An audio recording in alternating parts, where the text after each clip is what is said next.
গাজর দিয়ে এইরকম ভাবে পিঠা একবার বানিয়ে খেয়ে দেখুন, একদিন খেলে বারবার খেতে চাইবেন। একদম অসাধারণ স্বাদের হয় এই রেসিপিটা। কিভাবে তৈরি করেছি এই গাজরের পিঠেগুলো বন্ধুরা, চলুন একবার দেখে নেওয়া যাক। আর পুরো রেসিপিটা দেখার পর যদি আপনাদের কাছে রেসিপিটি ভালো লেগে থাকে তাহলে চ্যানেলটিকে কিন্তু সাবস্ক্রাইব করতে ভুলবেন না। লাইক করবেন, শেয়ার করবেন আর কমেন্ট করে অবশ্যই জানাবেন কেমন লাগলো আপনাদের কাছে এই রেসিপিটা। আর দেখুন বন্ধুরা, এই পিঠেগুলো কতটা নরম তুলতুলে হয়েছে, এই দেখুন কতটা সুন্দর হয়েছে। তো চলুন দেখে নেওয়া যাক পুরো ভিডিওটাই। প্রথমে আমি একটা কড়াই বসিয়ে দিলাম, তারপর দিয়ে দিলাম 1 চামচ সাদা তেল। এখানে চাইলে আপনারা ঘিও কিন্তু ব্যবহার করতে পারবেন। এখন এই তেলটাকে কড়াইয়ের চারপাশে দেখুন ভালো করে লাগিয়ে নিচ্ছি আর তেলটাকে খুব ভালো করে গরম করে নিয়েছি। এখন দিয়ে দেব 2 থেকে 3টে গাজর এইরকম পেস্ট করে। আপনারা যদি গাজরটা একটু বড় দেখে নেন তাহলে 2টো গাজর দিলেও চলবে। এখানে আমি 3টে গাজর ছোট ছোট টুকরো করে কেটে দিয়ে মিক্সিতে খুব ভালো করে পেস্ট করে নিয়েছি। অল্প একটু জল দিয়ে ভালো করে পেস্ট করে নেবেন। এখন এই গাজরটাকে ভালো করে দেখুন রান্না করে নিতে হবে। আর দিয়ে দিচ্ছি সামান্য একটু এলাচের গুঁড়ো। এই এলাচের গুঁড়োটা দিলে কিন্তু গাজরের যে কাঁচা গন্ধটা আছে সেটা কিন্তু চলে যাবে আর খেতেও কিন্তু খুব ভালো লাগবে।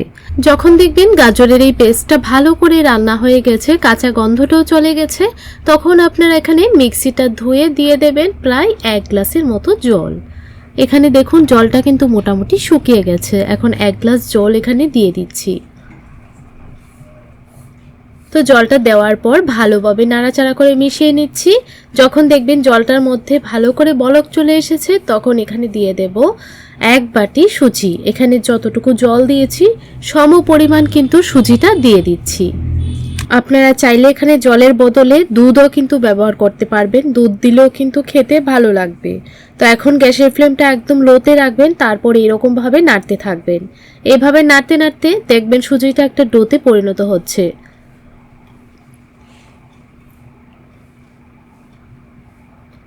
আর অবশ্যই কিন্তু গ্যাসের ফ্লেমটা লোতে রাখবেন, তাহলে দেখবেন খুব তাড়াতাড়ি রান্নাটা হবে।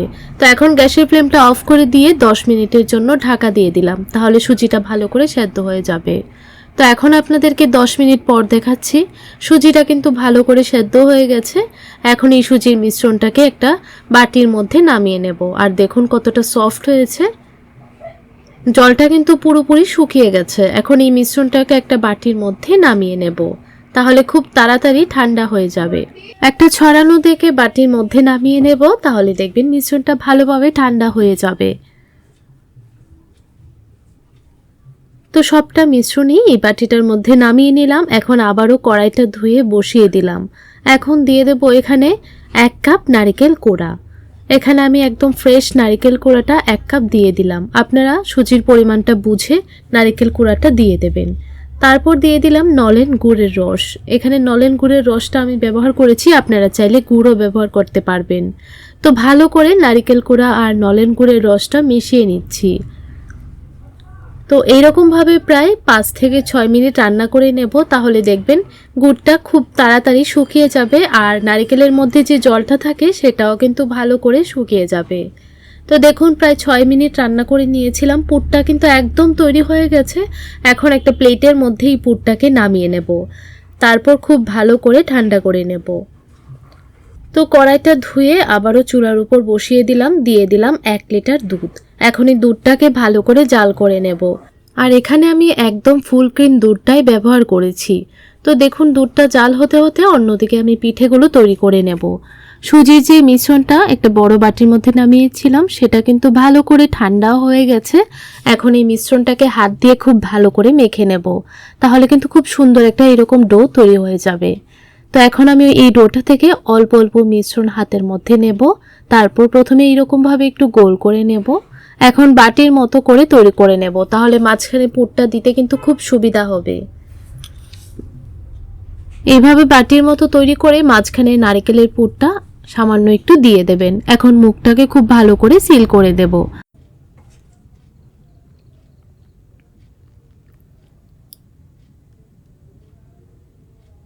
এই দেখুন মুখটা ভালো করে আটকে দিলাম। এখন হাত দিয়ে এরকমভাবে একটু ডিজাইন দিয়ে দিচ্ছি। হাতের আঙ্গুলটা দিয়ে এরকমভাবে একটু দিলেই কিন্তু খুব সুন্দর একটা ডিজাইন তৈরি হয়ে যায়। তো এরকমভাবে সবগুলো পিঠাই তৈরি করে নেব। তো আপনাদের পছন্দ অনুযায়ী কিন্তু আপনারা এখানে ডিজাইনটা দিয়ে দিতে পারেন। তো আরেকটা পিঠা একই রকমভাবে বানিয়ে নিচ্ছি। দেখুন বন্ধুরা, দেখতে কতটা সুন্দর লাগছে। এই পিঠাগুলো আমি একটু ছোট ছোট করে তৈরি করেছি, আপনাদের পছন্দ অনুযায়ী আপনারা ছোট বা বড় করে বানিয়ে নিতে পারেন।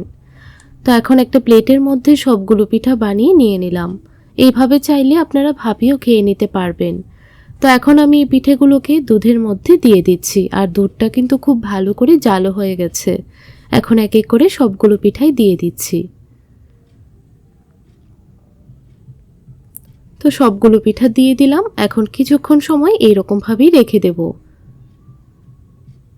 তো প্রায় 2 মিনিট এইভাবেই রেখে দিয়েছিলাম। এখন স্প্যাচুলা দিয়ে হালকা করে নাড়াচাড়া করে দিচ্ছি।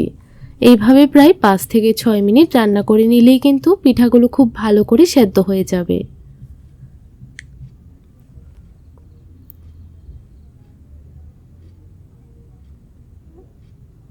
তো দেখুন বন্ধুরা, পিঠাগুলো কিন্তু খুব ভালো করে সেদ্ধ হয়ে গেছে। এখন আমি লাস্ট পর্যায়ে দিয়ে দিচ্ছি গুড়ের লালি। এখানে আমি খেজুর গুড়ের লালিটা দিয়ে দিলাম। আপনারা চাইলে চিনিও দিতে পারবেন বা খেজুরের গুড় কেটেও দিতে পারবেন। তো এখানে আমি গুড়ের লালিটা দেওয়ার পর ভালো করে মিশিয়ে নিচ্ছি। তো লালিটা দেওয়ার পর আরও 2 মিনিট এরকমভাবেই রান্না করে নিয়েছি। পিঠাগুলো কিন্তু খুব ভালো করে সেদ্ধ হয়ে গেছে, আর দুধটাও কিন্তু অনেকটা ঘন হয়ে গেছে। তো আর দুধটা বেশি ঘন করব না, এই পর্যায়েই একটা বাটির মধ্যে নামিয়ে নেব। তো এইরকমভাবে আপনারা একদিন হলো গাজর দিয়ে পিঠাগুলো বানিয়ে খেয়ে দেখুন। আশা করছি রেসিপিটি আপনাদের খুব ভালো লাগবে। এখন একটা বাটির মধ্যে গরম গরম সার্ভ করে নিচ্ছি। এইভাবে পিঠেগুলো তৈরি করে আপনারা 1 থেকে 2 দিন ফ্রিজের মধ্যে রেখেও কিন্তু খেতে পারবেন, একদম সফট থাকবে। তো বন্ধুরা, আপনাদের কাছে এই পিঠের রেসিপিটা কেমন লাগলো কমেন্ট করে জানাতে ভুলবেন না। আর রেসিপিটি ভালো লাগলে চ্যানেলটিকে অবশ্যই সাবস্ক্রাইব করে রাখবেন, লাইক শেয়ার করে আমার পাশে থাকবেন।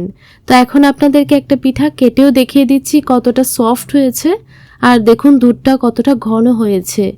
তো এখন একটু কেটে দেখিয়ে দিচ্ছি, দেখুন কতটা সফট হয়েছে দেখুন পিঠাটা, আর ভেতরটা কিন্তু পুরো একদম ঠাসা। তাহলে আজ এই পর্যন্তই, দেখা হবে পরের রেসিপিতে।